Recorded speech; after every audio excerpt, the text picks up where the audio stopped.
بسم اللہ الرحمن الرحیم۔ کتاب نسیم ہدایت کے جھونکے، پارٹ نمبر 22، جلد اول تا چہارم۔ سوال: ظاہر ہے کہ ہدایت کا فیصلہ تو اللہ کے ہاں ہوتا ہے، مگر ذریعہ کیا ہوا اور کس طرح آپ مسلمان ہوئے، ذرا بتائیے۔ جواب: ہمارے والد نے ایک مارکیٹ بنائی تھی اور وہ مارکیٹ مسلمانوں کے محلے کے قریب تھی۔ 10 دکانوں میں سے 6 دکانیں مسلمانوں نے کرایہ پر لی تھیں۔ میرا کاروبار بڑھا، مجھے ایک گودام کی ضرورت تھی۔ خیال ہوا کہ اس مارکیٹ کو خالی کرایا جائے اور نئے سرے سے نقشہ بنوا کر گودام تعمیر کرایا جائے۔ ایک بینک نے ہم سے وہ جگہ کرائے پر لے کر خود تعمیر کرانے کی خواہش ظاہر کی۔ زبانی معاملہ طے ہو گیا، کرایہ داروں سے پگڑی لے کر دکان خالی کرنے کے لیے کہا گیا۔ آدھے کرایہ دار راضی ہو گئے، جو راضی نہ ہوئے ان کو خالی کرانے کا نوٹس جاری کر دیا گیا۔ تعمیر چونکہ نئی تھی اس لیے عدالت سے امید تھی۔ ہمارے کرایہ دار سعید احمد چائے کی دکان کرتے تھے اور ایک کرایہ دار نے جنرل سٹور کر رکھا تھا، ان کا نام محمد عرفان تھا۔ قدرت کا فیصلہ کہ ان کا سٹور پہلے بہت اچھا چلتا تھا مگر اب کاروبار بالکل ٹھنڈا تھا۔ مقدمہ کی شروعات ہوئی۔ سعید احمد محلہ کی مسجد کے امام صاحب مولانا معین الدین کے پاس دعا کے لیے گئے۔ مولانا کلیم اللہ صاحب کے مرید ہیں۔ سعید نے اپنی پریشانی بتا کر دعا کے لیے کہا۔ مولانا نے ان سے معلوم کیا کہ کرایہ داری میں وقت کتنا طے ہوا تھا۔ انہوں نے کہا کہ معاملہ 11 مہینے کا ہوا تھا، پھر ہر سال تازہ ہوتا رہتا ہے۔ اب 3 سال سے کرایہ نامہ پر تجدید بھی نہیں ہے۔ مولانا صاحب نے معلوم کیا کہ زبانی بھی کوئی معاملہ طے نہیں ہوا۔ انہوں نے کہا کہ نہیں۔ مولانا صاحب نے کہا کہ لالا جی دکان کے مالک ہیں اور آپ ان کی دکان دبانا چاہتے ہیں۔ میں تو لالا جی کے حق میں دعا کروں گا، تم تو غاصب ہو، تمہارے حق میں دعا کیسے کر سکتا ہوں۔ سعید صاحب بیچارے مایوس ہو کر واپس آ گئے۔ محمد عرفان انہی کے مقتدی ہیں۔ انہوں نے مولانا سے مشورہ کیا کہ لالا جی نے پہلے زبانی دکان خالی کرنے کے لیے کہا اور اب نوٹس بھیجا ہے، دکان یوں بھی بالکل ٹھپ ہے، کیا کیا جائے؟ مولانا نے ان سے بھی معاملہ اور معاہدے کی تفصیلات معلوم کی۔ مولانا نے ان سے بہت سختی سے کہا کہ وہ دکان فوراً خالی کر دیجیے۔ اگر یہاں کی عدالت میں آپ کے حق میں فیصلہ ہو بھی گیا تو آخرت کی عدالت میں آپ بہت برے پھنسیں گے۔ نہ جانے ہم کیسے مسلمان ہوتے ہیں کہ نماز میں تو مسلمان ہوتے ہیں اور کاروبار میں ہم مسلمان نہیں رہتے۔ واقعی ہمارے حضرت سچ کہتے ہیں۔ ایک جملہ میں تقریر کر رہے تھے: لا ایمان لمن لا امانۃ لہ ولا دین لمن لا عہد لہ۔ یہ فرمان ہمارے پیارے نبی صلی اللہ علیہ وسلم جمعہ کے ہر خطبہ میں ارشاد فرماتے تھے، اور جب معاہدہ 11 مہینے کا ہوا ہے تو پھر ایک دن بھی بغیر لالا کی اجازت کے دکان پر رہنا غاصبانہ قبضہ، جرم سراسر بے ایمانی ہے۔ میری رائے ہے کہ آپ فوراً دکان خالی کیجیے، اللہ تعالیٰ آپ کے کاروبار کو اور اچھا چلائیں گے۔ محمد عرفان یوں بھی سٹور چھوڑنے کو تھے۔ مولانا صاحب کی بات سے ان پر بہت اثر ہوا۔ اگلے روز دکان سے سامان اٹھانے لگے۔ میں ڈر گیا۔ ہمارے ہاں ایک مشہور بدمعاش تھا، لوگ زمینوں اور مکانوں کے معاملے میں اس سے فائدہ اٹھاتے تھے، خالی کرنے کے بجائے اس کو قبضہ دے دیتے تھے۔ اس سے کسی کو کہنے کی ہمت نہ ہوتی۔ مجھے ڈر لگا کہ شاید عرفان نے اس کو قبضہ دینے کی بات کر لی ہے، مگر ایسا کچھ نہ ہوا۔ دوسرے روز شام کو محمد عرفان میرے گھر آئے، بڑے اخلاق سے ملے، بولے: لالا جی بہت بہت شکریہ کہ آپ نے اتنے دنوں تک ہمیں کرائے پر دکان دی۔ اب میں نے آپ کے حکم سے دکان خالی کر دی۔ خالی کرنے میں جو تاخیر ہوئی اس کے لیے مجھے آپ معاف کر دیں۔ میں نے کہا کہ 1,00,000 روپے پگڑی کے آپ کو لا دوں۔ عرفان بولا: نہیں لالا جی، کیسی بات کرتے ہو، پگڑی کیسی، دکان آپ کی تھی، آپ کے حوالے۔ میں ادھر ادھر دیکھنے لگا کہ کوئی بدمعاش تو نہیں آ رہا ہے۔ تھوڑی دیر تک تو مجھے چابی لینے کی ہمت نہیں ہوئی۔ میں نے معلوم کیا کہ خیریت تو ہے؟ عرفان بولا: جی لالا جی، بالکل خیریت ہے۔ میں نے کہا: اتنی جلدی کوئی دکان خالی کہاں کرتا ہے، مجھے تو یقین نہیں آ رہا۔ عرفان بولا کہ غلطی ہماری ہے، ہم نے اسلام کو اپنے معاملہ اور اپنے لین دین سے نکال دیا، اس لیے آپ کو اسلامی معاملہ ہوتے دیکھ کر یقین نہیں آ رہا۔ میں نے پھر کہا کہ پہلے تو آپ نے دکان خالی کرنے کے لیے منع کر دیا تھا۔ عرفان نے بتایا کہ میری غلطی تھی۔ میں مسجد کے امام صاحب کے پاس گیا، انہوں نے مجھے بہت دھمکایا اور اسلامی ضابطہ بتایا، سمجھایا کہ مرنے کے بعد اللہ تعالیٰ کی بڑی عدالت میں بہت برے پھنسو گے۔ مولانا صاحب نے جو انہیں کہا وہ سب مجھے بتایا۔ میں نے کہا: آپ مولانا صاحب سے مجھے ملا دیں گے؟ انہوں نے کہا کہ ابھی چلیے۔ میں نے اسکوٹر سٹارٹ کیا، عرفان کے ساتھ مسجد میں پہنچا۔ مولانا کتاب پڑھ رہے تھے۔ مسجد کے کمرے میں ان سے ملاقات ہوئی۔ میں نے امام صاحب سے کہا کہ مولانا آپ نے عرفان کو دکان خالی کرنے کے لیے کیسے کہا؟ مولانا نے کہا کہ ہمارے دین اور ہمارے قرآن نے ہمیں یہ قانون بتایا ہے۔ میں نے حیرت سے یہ سوال کیا کہ مولانا آپ کے دھرم میں کرایہ داری کا قانون بھی ہے؟ امام صاحب نے کہا کہ ہمارے نبی نے ہمیں کھانا کس طرح کھانا ہے، کھانا کھا کر انگلیاں چاٹنی ہے تو اس میں کیا ترکیب ہوگی، ناخن کاٹنے ہیں تو کس طرح، یعنی کون سا ناخن سب سے پہلے، کون سا اس کے بعد، یہ تک بتایا ہے۔ میں نے کہا پھر یہ قانون تو صرف مسلمانوں کے لیے ہے، یہ ہم بھی اسے جان سکتے ہیں؟ مولانا صاحب نے کہا یہی تو ہمارا سب سے بڑا جرم ہے کہ ہم نے آپ تک نہیں پہنچایا۔ اسلام کا قانون قرآن صرف مسلمانوں کے لیے نہیں بلکہ اس کا ماننا ہر انسان کے لیے ضروری ہے۔ ہمارے ذمہ ہمارے اللہ نے اسے سب تک پہنچانا رکھا ہے۔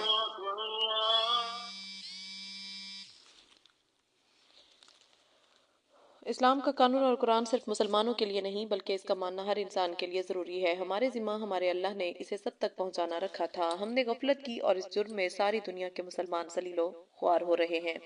میں نے کہا تو پھر آپ نے ہمیں کیوں نہیں پہنچایا؟ مولانا نے کہا کہ یہی تو غلطی ہے۔ اب آپ تشریف رکھیے کہ میں آپ کو بتانا چاہوں۔ میں بیٹھ گیا، سردیوں کی رات تھی۔ مولانا نے چائے منگوائی اور بات شروع کی، چلتے وقت کتابیں بھی دیں۔ میں نے مولانا صاحب سے کہا کہ میں روزانہ آپ کے پاس 10-15 منٹ کے لیے آ سکتا ہوں؟ مولانا نے کہا کہ شوق سے۔ میں پابندی سے مولانا صاحب کے ہاں جاتا رہا، وہاں اس سے اٹھنے کو دل نہ کرتا، بس ان کے آرام کے خیال سے اٹھ کر آ جاتا۔ 5ویں روز میں نے مولانا صاحب سے مسلمان ہونے کی درخواست ظاہر کی۔ 11 جنوری 1992 کو عشاء کے بعد مولانا نے مجھ کو کلمہ پڑھایا۔ وہ روزانہ اپنے حضرت مولانا کلیم صاحب کا ذکر کرتے۔ ہم نے اسی روز حضرت سے ملنے کا پروگرام بنایا۔ اتوار کے روز پھلک پہنچے۔ مولانا صاحب ہم سے مل کر بہت خوش ہوئے۔ میرا نام اسی روز محمد عثمان رکھا۔ مولانا نے بتایا کہ حضرت عثمان ہمارے نبی صلی اللہ علیہ وسلم کے بہت پیارے ساتھی تھے، بڑے تاجر تھے اور دان بہت کرتے تھے، اس لیے میں آپ کا نام محمد عثمان رکھتا ہوں۔ مولانا نے مجھے ماں اور بچوں پر کام کرنے کو کہا، بہت تاکید کی کہ گھر والوں کے ساتھ آپ کا رویہ تبدیل ہونا چاہیے۔ اب آپ ان کا بہت خیال کیجئے، ان پر خوب خرچ کیجئے۔ گھر والوں پر خرچ کرنے میں ذرا محتاط تھا۔ مولانا نے کہا وقت بھی زیادہ دیجئے اور محبت کا اظہار چاہے تکلف سے زبردستی کرنا پڑے آپ کیجئے، اور محبت کے ساتھ ان سے مرنے کے بعد کی آگ سے بچنے کی فکر کے لیے کہیے۔ ایک دفعہ گھر والوں کو بٹھا کر ذرا درد کے ساتھ آپ کی امانت ان کو پڑھ کر سنائیے، بلکہ ایسا کیجئے کہ ایک روز گھر میں گھر والوں کی پسند کی کچھ چیزیں کھانے کے لائیے، مزے سے ساتھ کھائیے اور پھر آپ کی امانت سنائیے۔ پہلے ان کو آمادہ کر لیجئے، جب وہ خود کہیں کہ سنائیے تو پڑھیے، پھر مرنے کے بعد کیا ہوگا تھوڑی تھوڑی پڑھیے۔ سوال تو آپ نے پھر کام کس طرح کیا؟ جواب میں گھر آیا، سب گھر والوں کے گرم کپڑے نئے 3-3 4-4 خریدے، ماں اور بیوی کی کئی کئی شالیں لیں، جوتے اور موزے اچھے خریدے، روزانہ گھر میں کچھ لے کر آنے لگا۔ گھر والے حیرت کرتے۔ ایک روز بیوی کے بہت معلوم کرنے پر میں نے بتایا کہ میں نے اسلام قبول کر لیا ہے، اور اسلام کے پیغمبر نے فرمایا کہ تم میں سب سے بہتر وہ ہے جو اپنے گھر والوں کے ساتھ بہتر ہو، جو مال حلال کمائی سے اپنے بال بچوں پر خرچ ہو، وہ اللہ کو سب سے زیادہ پسند ہے۔ بیوی کو اسلام سے دلچسپی بڑھی۔ ایک روز میں نے گھر والوں سے کہا کہ آج کھانا گھر نہیں پکے گا، میں لے کر آؤں گا۔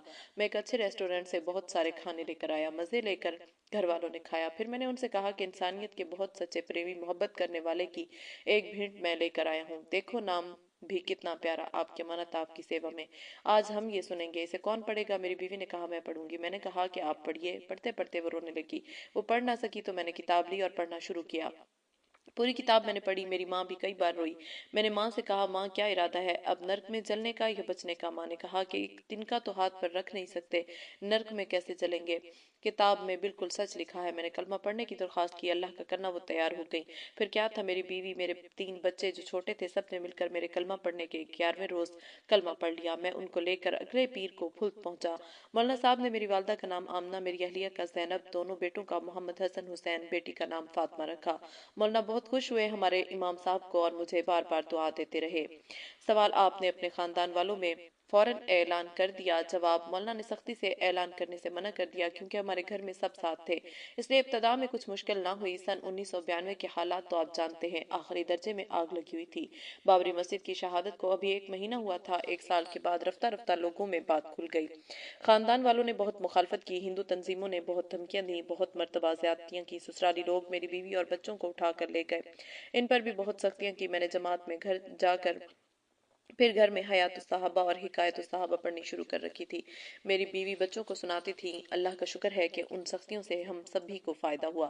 سوال کچھ خاص واقعات کی تفصیل سنائیے، اب بھی بتا رہے تھے کہ آپ پر بڑے حالات آئے؟ جواب اصل میں احمد بھائی، میرا تجربہ ہے کہ جب میں ان حالات کا ذکر کرتا ہوں تو مجھے ایسا لگتا ہے کہ آپ اپنی پونجی کم کر رہا ہوں، دل کو ان کا ذکر اچھا نہیں لگتا۔ آدمی کے زندگی بھر کیڑے پڑیں، اس کی کھال اتاری جائے، اس کے جسم کی بوٹی بوٹی کر کے بھی، اس زمانے میں جب ایمان جانے کا زمانہ ہے، اللہ تعالیٰ کسی خوش قسمت खुशकिस्मत को ईमान अता फरमा दे तो भी कितना इनाम है, सौदा कितना सस्ता है। फिर मेरे साथ तो बहुत कम हुआ, मेरे अल्लाह ने मुझे इतने सस्ते दामों बल्कि मुफ्त में ईमान दे दिया। फिर मैं चंद सालों की मुश्किलों का जिक्र करूं तो ऐसा लगता है कि ये करीम आका की गैरों के सामने शिकायत करना है, जबकि ये बात भी है कि खानदान वालों और नासमझों की तरफ से हर मुश्किल और तकलीफ से मैंने और घर वालों ने अपने ईमान को बढ़ता देखा। मुझे हर तकलीफ हर मुश्किल के वक्त में साफ महसूस होता कि मेरे प्यारे अल्लाह मियाँ बड़ी मोहब्बत से मुझे कुर्बानी देते देख रहे हैं, और इस एहसास में अहमद भाई मुझे तकलीफ के बजाय हमेशा मजा आता था। सवाल,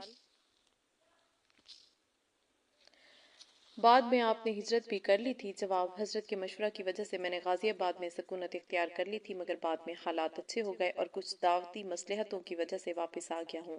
सवाल, क्या मोहम्मद अरफान को आपने वो दुकान दोबारा वापस किराए पर दे दी थी? जवाब, मुझे ये ख्याल हुआ कि ये किराएदार और ये मार्केट मेरे लिए हिदायत का जरिया बन गई, इसलिए मैंने नई तामीर का इरादा मुलतवी कर दिया और मोहम्मद अरफान को दुकान की चाबी वापस की और कहा कि मेरी जिंदगी भर के लिए दुकान आपके पास रहेगी, और 1 लाख रुपए कर्ज हसना के तौर पर कारोबार के लिए दिए।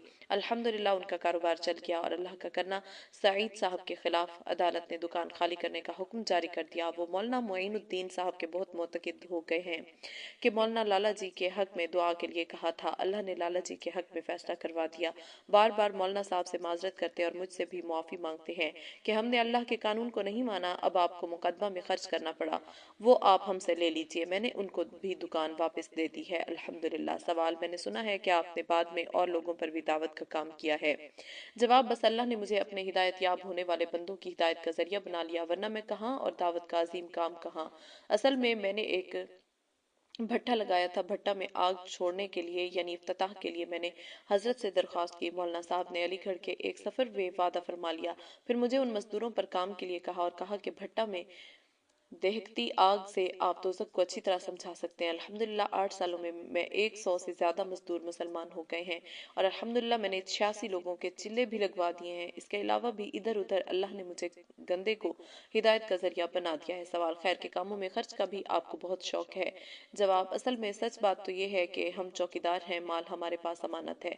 जिसके पास ज्यादा माल हो वो ज्यादा खतरे में है। अल्लाह के यहाँ हिसाब देना है, जो माल हम खर्च कर दें वो हमारे पास अमानत के बजाय मिल्कियत हो जाता है। तो फिर कैसी बेवकूफ़ी है कि अमानत को हम अपने आखिरत के अकाउंट में जमा ना कराएं, जबकि ये तजर्बा है कि खर्च से माल और कारोबार बढ़ता है। अल्हम्दुलिल्लाह मैं हजरत से बैयत हूँ, तो हमने अपने आप को साजो सामान के साथ हजरत को सौंपा है। 2 साल पहले हजरत ने एक मदरसा भी मेरे जिम्मे कर दिया है। अल्हम्दुलिल्लाह बहुत काम बढ़ गया है, अल्लाह पूरा करा रहे हैं। सवाल, अरमगान के कारीन के लिए कोई आप पैगाम देंगे? जवाब, हमें इस्लाम की अमानत को पहुंचाने के लिए निकाला गया है। इस्लाम की हर बात में इंसानों के लिए कशिश है। हम कुछ न कुछ तो इस्लामी मुआशरत, इस्लामी अखलाक, बल्कि इस्लामी इबादत को लोगों के सामने दावत की निस्बत से जाहिर करें। अब आप देखिए कि गलत रविश और हिंदुस्तानी तर्ज से हटकर मोहम्मद इरफान ने जरा इस्लामी हुक्म को माना तो ये काम ना सिर्फ ये कि मैं और मेरे साथ कितने लोगों की हिदायत का जरिया बना, बल्कि खुद इनको दुनियावी लिहाज से नुकसान के बजाय कितना नफा हुआ। सवाल, बहुत बहुत शुक्रिया सेठ मोहम्मद उस्मान साहब। अस्सलामु अलैकुम वरहमतुल्लाहि वबरकातुहू। जवाब, आपका बहुत बहुत शुक्रिया कि मुझे अरमगान के काफिला में शामिल कर लिया। वालेकुम अस्सलाम वरहमतुल्लाहि वबरकातुहू। मुस्तफ़ा दज़माहनामा अरमगान, दिसंबर 2008।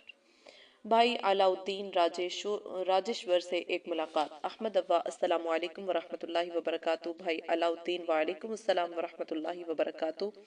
सवाल, भाई अलाउद्दीन साहब आज आप कहाँ से आए हैं? जवाब, नंदीग्राम से आया हूँ। हजरत से मिलने को बेताब हो रहा था, कितने दिनों से तो हम भी बड़े हंगामे में फंसे हुए थे। अल्लाह ताला ने रहम किया, हमारे हजरत की दुआ की बरकत से अमन हुआ। सवाल, आप 2 साल पहले भी फुल्त आए थे तो अब्बी ने कहा था कि अरमगान के लिए आपसे इंटरव्यू लूं, मगर खतौली किसी जरूरी काम से चला गया था। जब मैं वापस आया तो आप जा चुके थे। जवाब, हाँ भाई अहमद, मौलाना साहब हजरत ने मुझसे फरमाया था और मैं इंतजार कर रहा था, मगर फिर मौलाना साहब का फोन आ गया। हजरत ने फरमाया फिर कभी आओगे तो इस वक्त इंटरव्यू देना। सवाल, हर काम के लिए अल्लाह ने वक्त तय कर रखा है, बस आज ही का वक्त अल्लाह ने लिखा था, देर आयत दुरुस्त आयत। अब आप अपना खानदानी तारुफ कराएं। जवाब, अल्लाह आपका भला करे मौलाना अहमद साहब, मैं हरियाणा में पानीपत जिला के एक गांव के धनवर का बेटा हूँ। मेरा नाम मेरे पिताजी वालिद साहब ने राजेश्वर रखा था। 2-3 क्लास पढ़कर मैं पिताजी के साथ खेत पर जाने लगा। हमारे एक किला जमीन थी, इसी में सब्जी बोकर हमारे वालिद साहब गुजारा किया करते थे। मैं अपने वालिद का अकेला बेटा था। मेरी 2 बहनें थीं जो मुझसे बड़ी थीं। सवाल, आपको मुसलमान होने का कैसे ख्याल आया और आप किस तरह मुसलमान हुए, ज़रा इसके बारे में बताएं। जवाब, अहमद भाई, मुझे इस्लाम कबूल करने का क्या ख्याल आया, बस मेरे मालिक को रहम आ गया और उसने बगैर तलब के मुझे भी खानदानी मुसलमानों की तरह इस्लाम अता फरमा दिया। असल में मेरी 2 बड़ी बहनें थीं। वालिद साहब ने उनकी शादी की और उनकी शादी के बाद मेरी शादी हो गई। हरियाणा में शराब बहुत आम है। दोस्तों के साथ मुझे शराब की कुछ ज्यादा ही लत लग गई थी। जमुना के किनारे कच्ची शराब जरा सस्ती मिल जाती है। शादी के 3 साल बाद मेरे वालिद साहब का इंतकाल हो गया। अगले साल माँ का भी इंतकाल हो गया। माँ बाप के इंतकाल के गम को भुलाने के लिए मैंने शराब और ज्यादा कर दी। शराब के नशे में धुत में बिल्कुल नकारा होता गया। मेरी बीवी बहुत ही भली और मेहनती औरत है। वो बेचारी मुझे कहाँ कहाँ से उठा कर लाई। बेचारी फाके करती, एक के एक बच्चे होते रहे। अल्लाह ने 8 बच्चे, 5 बेटे और 3 बेटियां मुझे दी। इस बेचारी के लिए सचकी में एक पाव घी या कोई चीज मैं ना ला सका। जमीन भी रफ्ता रफ्ता मैंने शराब में बेच दी। मेरी बीवी बेचारी बच्चों का पेट पालने के लिए मजदूरी करती। बाद में उसने कुछ पैसे जमा करके गांव में सब्जी की दुकान खोल ली। तकरीबन 30 साल इस तरह गुजर गए। मेरी बीवी बेचारे मेरे बच्चों ने मेरे बच्चों को भी पालती और मुझे भी कभी वहां से उठा कर लाती, कभी यहाँ से। मेरी शराब ने उसकी जिंदगी को दोजख बना रखा था। मैं शराब पी कर उसको मारता भी था। हमारे गांव में एक हाफिज साहब मदरसा चलाते थे। एक रात मेरी घरवाली मुझे तालाब के किनारे से शराब में धुत उठा कर लाई। सुबह को भी बेचारी हाफिज साहब के पास जाकर बहुत रोई और उनसे कोई तावीज शराब छुड़ाने का देने को कहा। हाफिज साहब ने कहा, हमारे हजरत हैं, हम तुम्हें उनसे मिलवाएंगे और दुआ करवाएंगे। वो तावीज तो देते नहीं, दुआ करते हैं। मालिक के प्यारे बंदे हैं, वो उनकी दुआ सुनता है। हमें उम्मीद है ये शराब छोड़ देगा, मगर फिर तुम सब लोगों को मुसलमान होना पड़ेगा। उस बिचारी ने कहा, इसकी शराब छुड़ा दो तो हमें मुसलमान छोड़ अपना भंगी बना लेना। हाफिज साहब ने हजरत साहब मौलाना मोहम्मद कलीम सिद्दीकी को फोन किया और फुलत उस औरत को लेकर आने की इजाजत चाहिए। मौलाना ने उसे लेकर आने की इजाजत तो नहीं दी, लेकिन फोन पर हाफिज साहब को फुलत बुलाया। हाफिज साहब ने मेरी घरवाली की सारी परेशानी बताई। मौलाना साहब ने कहा, एक इंसान की हैसियत से सब लोगों के दुख दर्द बांटना हमारी जिम्मेदारी है, मगर आपको ये नहीं कहना चाहिए था कि तुम्हें मुसलमान होना पड़ेगा। इसकी परेशानी खत्म हो जाए तो इसे आखिरत की परेशानी से बचाने के लिए दावत देना चाहिए। मौलाना साहब ने कहा, हम दुआ करेंगे अल्लाह ताला इस गरीब के हाल पर रहम फरमाए, और मशवरा दिया। हमारे एक जानने वाले doctor VC Agarwal Shankar clinic के नाम से मुजफ्फरनगर में क्लिनिक चलाते हैं। वो शराब छुड़ाने की दवा देते हैं। वो मेरे पास आए थे। उन्होंने मुझसे कहा, अगर कोई दीन का नफा हो तो मैं दवा के पैसे नहीं लूंगा, आप इनसे मिलते चले जाएं, इनसे मेरा सलाम कहें और मेरा नाम लेकर दवा ले आएं, वो कम पैसे लेंगे। हाफिज साहब मुजफ्फरनगर गए। डॉक्टर साहब मौलाना का नाम सुनकर बहुत खुश हुए और 15 दिन की दवा दी और बहुत कोशिश के बावजूद दवा के पैसे नहीं लिए। बोले, मौलाना साहब दीन का बड़ा काम कर रहे हैं, क्या हम उनके इतने काम भी नहीं आ सकते। हाफिज साहब ने दवा लाकर मेरी बीवी को दी और बताया कि हजरत ने दुआ करने को कहा है और यह दवा खिलाने को भी कहा है। मेरी बीवी ने चाय दूध में वो दवा दी। 10 रोज में मेरी शराब छूट गई। 1 जनवरी 1996 को हाफिज साहब मुझे और मेरी बीवी को मौलाना साहब से मिलवाने सोनीपत लेकर गए। वहां हर महीने की पहली तारीख को मौलाना साहब आते थे। बहुत भीड़ थी। बड़ी मुश्किल से हजरत से अलग वक्त लेकर हमें मिलवाया। मेरी घर वाली हजरत के पांव पर गिर गई, बोली, हजरत जी आप तो हमारे भगवान हैं। मौलाना साहब बहुत परेशान हुए। उसको उठवाया और समझाया कि बस भगवान और खुदा तो वही है जिसने हम सबको पैदा किया, उसी का करम है कि उसने आपको परेशानी से निकाला। मौलाना साहब ने हमसे कहा, जिस तरह शराबी को नशा में अपनी खराबी और बुराई का पता नहीं होता, इसी तरह बाप दादों से मिले गलत रास्तों में भी इंसान को अपनी बुराई का एहसास नहीं होता। शराब की बुराई से करोड़ों गुना बुराई है कि उस अकेले मालिक के अलावा किसी को भगवान या खुदा समझना या किसी और की पूजा करना और किसी के सामने अपना माथा रखना। हाफिज साहब ने कहा कि ये लोग कलमा पढ़ने के लिए आए हैं। मौलाना साहब ने कहा कि शराब अब तो छूट गई, अब आपको इनको शराबियों की संगति सोहबत से बचाना है। अब इसके लिए कलमा पढ़ने की जरूरत नहीं। हाफिज साहब ने नासमझी में कह दिया होगा कि मुसलमान होना पड़ेगा, अलबत्ता अपने मालिक को राजी करने और बनने के बाद हमेशा की नर्क से बचने के लिए इस्लाम लाकर मुसलमान होना जरूरी है और ये फैसला इंसान को अंदर से अपनी मर्जी से करना चाहिए। वो बोली, नहीं जी, हमारी आत्मा कहती है कि आपकी बात सच्ची है। अब अगर ये शराब ना भी छोड़े, आप हमें मुसलमान बना लो। हजरत साहब ने हमें कलमा पढ़वाया। मेरा नाम अलाउद्दीन रखा, मेरी बीवी का नाम फातिमा, बेटों का नाम मोहम्मद अलीम, मोहम्मद सलीम, मोहम्मद कलीम, मोहम्मद नाईम, मोहम्मद नसीम और बेटियों का शमीमा, सारा, जकिया नाम रख दिए। मेरी बीवी को मशवरा दिया कि इनको जमात में भेज दो तो इनको अल्लाह का ध्यान और डर पैदा हो जाएगा, फिर उनको दवा दोबारा पिलानी नहीं पड़ेगी। उसने मालूम किया कि कितना खर्चा होगा। मौलाना साहब ने बताया कि खर्चा ज्यादा नहीं होगा, 1000 रुपए काफी होंगे। मेरी बीवी ने 800 रुपए मौलाना साहब को दिए कि इसको आज ही भिजवा दो और 200 रुपए का और इंतजाम कर दूंगी। सवाल, जमात में कहाँ आपका वक्त लगा। जवाब, पहले मैं मौलाना साहब के साथ फुल किया, फिर मेरठ जाकर कचहरी में सर्टिफिकेट बनवाया और फिर मरकज निजामुद्दीन से बहराइच जमात में वक्त लगाया। बाहर के एक मौलाना साहब अमीर थे, उन्होंने मुझ पर बहुत मेहनत की और एक चिल्ला में मुझे पूरी नमाज याद करा दी। खाने सोने के आदाब जो 6 नंबर हैं, इनको खूब अच्छी तरह मैं सुनाने लगा। सवाल, इसके बाद आपने गांव में जाकर क्या किया? आपके खानदान के लोगों ने मुखालफत नहीं की? जवाब, शुरू में लोग खुश थे, रोज यहाँ पड़ा है वहाँ पड़ा है, इससे बच गया। मगर कुछ दिनों के बाद परिवार कुंबा वाले परेशान लगे, हाफिज साहब को सताने लगे। हजरत साहब के मशवरा से हमने गाँव छोड़ दिया, एक मदरसा में चौकीदारी की और एक परचून की दुकान कर ली। बच्चों को मदरसा में दाखिल कर दिया। मेरी बीवी ने कुछ तो हाफिज साहब की बीवी के पास जाकर गांव में नमाज सीख ली थी, अब यहाँ उसे पूरी नमाज याद हो गई। सवाल, आपके बच्चों की तालीम का क्या हुआ? जवाब, बच्चे अल्हम्दुलिल्लाह हाफिज हो गए हैं। एक बच्चा मौलवियत में पढ़ रहा है, 3 अभी स्कूल ही में है और लड़कियां तीनों मौलवियत के मदरसा में हजरत साहब के मशवरा से दाखिल करा दी हैं। मेरा दूसरा बेटा सलीम दरमियान में पढ़ाई से भाग गया, शैतान ने उसे बहका दिया। मेरी बीवी को सबसे ज्यादा इससे मोहब्बत है, वो मोहब्बत पे पागल सी हो रही थी। मैंने कई लोगों से तावीज भी मंगाया, कांधिला से कसूरी भी लाकर कसवरी भी लिखवा कर लाया, मगर ना आया। किसी ने मेरी बीवी को बता दिया कि इसको तो तुम्हारे खानदान वालों ने मार दिया। बस इसका हाल और भी ज्यादा खराब हो गया। परेशान होकर मैं हजरत साहब के यहाँ भूल गया। हजरत साहब ने कहा, ये तावीज तो पुराने कमजोर और बीमार मुसलमानों के लिए होते हैं। मेरे भाई, आप नए और ताज़ा ईमान वाले हैं, ये सोचकर मेरे अल्लाह हर चीज पर कादिर हैं और वे दुआ जरूर सुनेंगे। 2 रकात सलातुल हाजत पढ़कर दुआ कीजिए। कहा कि आपको जमात में नहीं बताया गया था कि सब साहबा 2 रकात पढ़कर अपने अल्लाह से हर काम करवा लेते थे। मैंने फुल जामे मस्जिद में जाकर इशा के बाद 2 रकात सलातुल हाजत पढ़ी, खूब दुआ मांगी। या अल्लाह, साहबा के रब आप ही थे और हम गंदों के भी आप ही रब हैं और देने वाले करने वाले आप ही हैं, लेने वाला ही तो बदला है, देने वाले तो आप अपनी शान की तरह हमेशा से हैं और हमेशा रहेंगे। हमारे बच्चे को खैरियत से भेज दीजिए। खूब रो रो कर दुआ मांगी। मैं तो अल्लाह मियाँ अपने आप से अपने बच्चे को बुलवा कर रहूंगा। कभी सजदे में पड़ता, कभी बैठ कर दुआ करता। मेरे अल्लाह को मुझ पर तरस आ गया, वो तो सुनने वाला है, कोई मांगने वाला तो हो। सुबह 8 बजे मौलाना साहब ने बताया कि अलाउद्दीन मुबारक हो, तुम्हें तुम्हारे घर से फोन आया है, तुम्हारा बच्चा सलीम तुम्हारे घर आ गया है। मैंने खुशी में अपनी जेब के सारे पैसे एक नाबीना फुल्क में आया हुआ था उसको सदका कर दिए और किराया उधार लेकर घर पहुंचा। अल्हम्दुलिल्लाह बच्चा मौजूद था। उसके बाद उसका पढ़ाई में दिल लग गया और उसने इस साल मेहराब सुनाई। पूरे कुरान मजीद में 7 गलतियां आई। अहमद भाई मौलाना साहब, बस ये मेरे अल्लाह का करम है, कहाँ मैं काफिर और मेरे बच्चे हाफिज हो गए। अब दूसरी बच्ची सारा को भी इस साल हिफ्ज शुरू करवाया है। सवाल, अब आजकल आप कहाँ रह रहे हैं? नंदीग्राम का आप जिक्र कर रहे थे, वहाँ क्यों रह रहे हैं?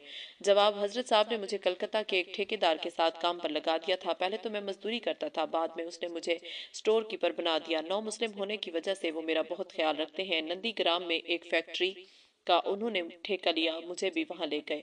अल्लाह का करना वहां पर फसाद हो गया। पिछले दिनों अखबार, रेडियो, टीवी पर रोज वहां के झगड़े की खबर थी। कितने लोग पुलिस की गोली से मारे गए। मैं बहुत परेशान हुआ। 1 साल से मेरी बदकिस्मती कि मैं हजरत साहब को फोन कभी ना कर सका, हालांकि मैं सच्चे दिल से उनका मुरीद हूँ। जब वहाँ हालात ज्यादा खराब हुए, हम बहुत परेशान हुए, तो मेरी बीवी ने हजरत साहब से दुआ करने को कहा। मैंने बहुत कोशिश की। 1 हफ्ता के बाद फोन मिला। मौलाना साहब सफर पर थे। मौलाना साहब ने कहा, 2 रकात पढ़कर साहबा की तरह दुआ को क्यों भूल गए? मैंने कहा, जी मेरी दुआ में क्या रखा है, आप दुआ कीजिए। हजरत साहब ने फरमाया, मैं भी दुआ करूंगा, देने वाला वो अकेला है, क्या तुम्हारी दुआ उसने सुनी नहीं? मैंने कहा, अच्छा आज ही दुआ करूंगा। मैंने ईशा के बाद फिर मस्जिद में खूब दुआ की, मेरे अल्लाह ने सुन ली। एकदम ऐसा अमन हो गया कि जैसे किसी ने पानी डाल दिया हो। मैंने अपने साथियों से कह दिया कि आज रात को दुआ करूंगा, इंशाअल्लाह कल से हालात ठीक हो जाएंगे। मैं साहबा की तरह अपने अल्लाह से मनवाऊंगा। मांगने वाला तो बदला है, देने वाला तो वही है जो साहबा की सुनता था। इस दिन से सारे साथी मेरी बहुत इज्जत करने लगे। मैंने कहा भी कि मैंने हजरत साहब का हुक्म समझकर दुआ की है, वरना असल में तो हजरत साहब ने दुआ की है। मेरा तो दुआ पर यकीन बनाने के लिए मौलाना साहब ने मुझे हुक्म किया है। मौलाना साहब से मैंने फ़ोन पर बताया कि अल्लाह ने अमन कर दिया और साथ ही मेरे बहुत मोतकिद हो रहे हैं। हजरत साहब ने कहा, अगर कुछ गैर मुस्लिम भी हों तो फ़ायदा उठाओ, वो तुम्हारी बात मोहब्बत से सुनेंगे। उनको दोज़ख से बचाकर ईमान में लाने की फिक्र करो। मैंने बात करनी शुरू की। अल्लाह का शुक्र है 4 मजदूर, एक राज मुअम्मार और एक प्लम्बर मुसलमान हो गए हैं। सवाल, नंदीग्राम में तुमने मुस्तकिल रिहाइश कर ली है? जवाब, मैंने अल्हम्दुलिल्लाह एक प्लॉट खरीद लिया है, कुछ पैसे जमा भी कर लिए हैं। अल्लाह को मंजूर होगा और मेरी किस्मत में वहाँ का दाना पानी होगा तो अल्लाह घर भी बनवा देंगे। सवाल, जमात का काम भी वहाँ करते हो या नहीं? जवाब, अल्हम्दुलिल्लाह 3 दिन तो महीने के मैं जरूर लगाता हूँ। चिल्ला तो हर साल سال نہیں لگ پاتا، روزانہ کی تعلیم اور مسجد کا گشت یہاں میں نے شروع کر دیا ہے اور لوگ جڑ رہے ہیں۔ سوال ارمغان کے قارئین کے لیے کچھ خاص بات، کوئی پیغام آپ دیں گے؟ جواب احمد بھائی مولانا صاحب، پوری دنیا ہدایت کی پیاسی ہے، مجھ گندے کو دیکھیں، شراب جیسی نجس چیز ہی میری ہدایت کا ذریعہ بن گئی۔ ہمیں اپنے نبی کا امتی ہونے کا حق ادا کرنا چاہیے، ساری دنیا کے انسان ہمارے نبی کے امتی ہیں، ان کو غیر سمجھ کر ہم نے ان تک دین نہیں پہنچایا، یہ بہت بڑا ظلم ہے۔ مسلمان کو ظالم نہیں ہونا چاہیے، ان تک ان کی امانت نہ پہنچانا بہت بڑا ظلم ہے۔ ہمیں اپنی سی کوشش لوگوں کو دوزخ سے بچانے کی ضرور کرنی چاہیے۔ سوال بہت بہت شکریہ علاء الدین بھائی، السلام علیکم۔ جواب وعلیکم السلام ورحمۃ اللہ۔ احمد بھائی مولانا صاحب اللہ حافظ، مستفادس ماہنامہ ارمغان، جنوری 2008۔ جناب محمد اکبر جتیندر کمار سے ایک ملاقات۔ احمد ابا، السلام علیکم ورحمۃ اللہ وبرکاتہ۔ محمد اکبر، وعلیکم السلام ورحمۃ اللہ وبرکاتہ۔ سوال بھائی محمد اکبر، میرا نام احمد ہے، میں حضرت کا بیٹا ہوں، ہمارے ہاں سے ایک ماہنامہ نکلتا ہے، یہ ارمغان کے نام سے ایک اردو میگزین ہے، اس میں اسلام قبول کرنے والے نئے بھائیوں کے قبول اسلام کی کہانیاں چھاپی جاتی ہیں تاکہ مسلمانوں میں اپنے ان بھائیوں کی فکر پیدا ہو جو مسلمان نہیں ہوئے اور جو چتاؤں کی آگ کے راستے سے نر کی طرف جا رہے ہیں، اور دوسرے غیر ایمان والے بھائیوں کے لیے بھی اسلام کی طرف آنے کا ذریعہ بنے۔ مجھے ابی نے آپ کے پاس بھیجا ہے کہ میں آپ سے انٹرویو لوں، کیا آپ اس وقت کچھ باتیں بتائیں گے؟ جواب بھائی احمد صاحب، آپ شاید مولانا صاحب ہیں، مجھے معاف رکھیے، ایک تو میں اس لائق کہاں، ابھی مجھے مسلمان ہوئے چند دن ہوئے ہیں، مجھے تو ابھی اس میں شک ہے کہ میں مسلمان ہو بھی گیا ہوں یا نہیں۔ دوسری بات یہ ہے کہ اب میں نے اپنے آپ کو حضرت کو سونپ دیا ہے۔ 10 دن پھلت رہنے کے بعد کل اللہ نے کرم کیا کہ ملاقات ہوئی، ایک روز سرسری ملاقات ہوئی تھی۔ حضرت نے مجھ سے کہا تھا آپ کو سب سے پہلے جماعت میں جانا ہے، اس کے علاوہ کچھ سوچنا بھی نہیں، اب میں حضرت کا حکم مانوں گا، پہلے جماعت میں جاؤں گا، پھر کچھ اسلام بھی میرے اندر آ جائے گا، شاید کچھ ایمان بھی بن جائے، تب آنے کے بعد آپ مجھ سے معلومات کر لیجئے۔ سوال نہیں اکبر بھائی، میں تو آپ کو جانتا بھی نہیں، اب بھی نہیں مجھے بھیجا ہے، میں آپ سے جھوٹ نہیں بول رہا ہوں۔ جواب نہیں مولانا احمد بھائی، مجھے معاف کریں، میرے حضرت مجھے کہیں تو میں آپ سے کچھ کہہ سکتا ہوں۔ سوال اچھا میں فون پر بات کروا دوں؟ جواب جی اچھا، حضرت سے اجازت دلوا دو، فون کرتے ہیں تو فون بند ملتا ہے۔ اچھا مولانا وسیع صاحب سے بات کروا دوں؟ آپ ان پر تو یقین کریں گے؟ ہاں وہی تو حضرت سے ملوانے لگ گئے تھے، ٹھیک ہے ان سے بات کروا دیں۔ مولانا وسیع صاحب کا فون مل جاتا ہے، مولانا صاحب آپ سے مجھے اکبر کا انٹرویو لینے کے لیے بھیجا تھا مگر یہ منع کر رہے ہیں، آپ ذرا ان سے بات کر لیجئے۔ جواب جی مولانا صاحب، حضرت نے ہمیں کہا تھا پہلے جماعت میں جانا، اس سے پہلے کچھ سوچنا بھی نہیں، اب ہم حضرت کے حکم کے بغیر کیسے کچھ کریں؟ سوال حضرت سے بات ہو گئی تھی، ان کو حضرت نے ہی بھیجا ہے، آپ ان کو انٹرویو دے دیں، میں ذمہ دار ہوں۔ جواب جی اچھا۔ سوال مولانا دیکھیے برا مت مانیے گا، جب آدمی نے اپنے آپ کو کسی کے سپرد کر دیا تو مکمل سپرد کرنا چاہیے، اسے اللہ اور اس کے رسول کے حکم کے سامنے ارپن کرنا، سپرد کرنا آئے گا۔ اب آپ بتائیے کیا معلوم کرنا چاہتے ہیں؟ سوال آپ اپنا خاندانی تعارف کرائیں۔ جواب میرا نام جتیندر کمار تھا، میں لکھنؤ کے قریب یوپی کے ہردوئی ضلع کے ایک گاؤں میں 22 سال پہلے پیدا ہوا۔ میرے والد کسان تھے، ابتدائی تعلیم اسکول میں ہوئی، ہائی اسکول کیا، انٹر مکمل کرنے سے پہلے تعلیم چھوڑ دی، میرے بھائی بہن اور بڑا خاندان ہے۔ سوال اپنے قبول اسلام کا واقعہ ذرا تفصیل سے سنائیے۔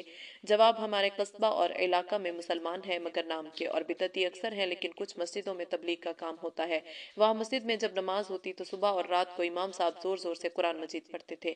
میں ایک روز مسجد کے پاس سے گزر رہا تھا تو مجھے قرآن کی آواز آئی، آواز اتنی اچھی تھی کہ میں دروازے کے باہر کھڑا ہو گیا، دیر تک سنتا رہا۔ صبح کو گھر سے جب اپنے گھر کی طرف جاتا تھا تو صبح کو امام صاحب لمبی نماز پڑھاتے، قرآن کی آواز میرے دل کو بہت چھوتی تھی، کئی بار میری آنکھوں سے آنسو بہتے تھے، میرے دل میں اندر سے کوئی کہتا یہ کس قدر سچا کلام ہے جو دل پر اتنا اثر کرتا ہے بغیر سمجھے، اس کا جب اتنا اثر ہے تو یہ مسلمان جب سمجھتے ہوں گے تو ان پر کیا حال ہوتا ہوگا۔ ہماری مسجد میں جماعت والے گشت کرتے تھے، میں نے ایک حافظ صاحب کو گشت میں روکا اور کہا کہ حافظ صاحب جماعت کا کام تو بہت پرانا ہے، یہ تو حضرت محمد صاحب کے زمانے سے ہے، کیا حضرت محمد صاحب منہ دیکھ کر بلاتے تھے اور اسلام کی بات بتاتے تھے کہ مسلمان کو دیتے ہوں اور عیسائیوں اور ہندوؤں کو، یا وہاں یہودی ہوتے ان کو نہ دیتے ہوں؟ ہمارے مسلمان ساتھی تو یہ کہتے ہیں کہ اس وقت شروع میں تو کوئی مسلمان تھا ہی نہیں، تو حضرت محمد صاحب تو عیسائیوں اور یہودیوں کو ہی دعوت دیتے ہوں گے، آپ ہندوؤں کو کیوں مسجد کی طرف نہیں بلاتے اور انہیں اسلام کے بارے میں کیوں نہیں بتاتے؟ میں روزانہ قرآن سنتا ہوں تو محبت میں پاگل سا ہو جاتا ہوں بغیر جانے سمجھے، جب اس میں اتنا اثر ہے اور آنند مزہ آتا ہے تو سمجھ کر کتنا مزہ آئے گا۔ وہ بولے ابھی اصل میں مسلمان ہی بگڑے ہوئے ہیں، ہم پہلے ان کو تو سنوار لیں، ہمارے بڑوں کی طرف سے اجازت نہیں ہے، ہاں ہندوستان کے باہر جماعت والے مسلمانوں کے علاوہ مذہب کو بھی دعوت دیتے ہیں۔ میں نے ان سے کہا کہ کام تو ہمارے دیش نظام الدین سے چل رہا ہے، مگر ہمارے دیش کے ہندو تو محروم اور باہر دیش کے لوگ فائدہ اٹھائیں۔ اللہ کے سامنے جب جاؤ گے تو کیا وہاں یہ سوال ہوگا کہ ہندوستان کے بڑوں کا کہنا کیوں نہیں مانا، یا یہ سوال ہوگا کہ حضرت محمد صلی اللہ علیہ وسلم کی طرح سب کو دعوت کیوں نہیں دی؟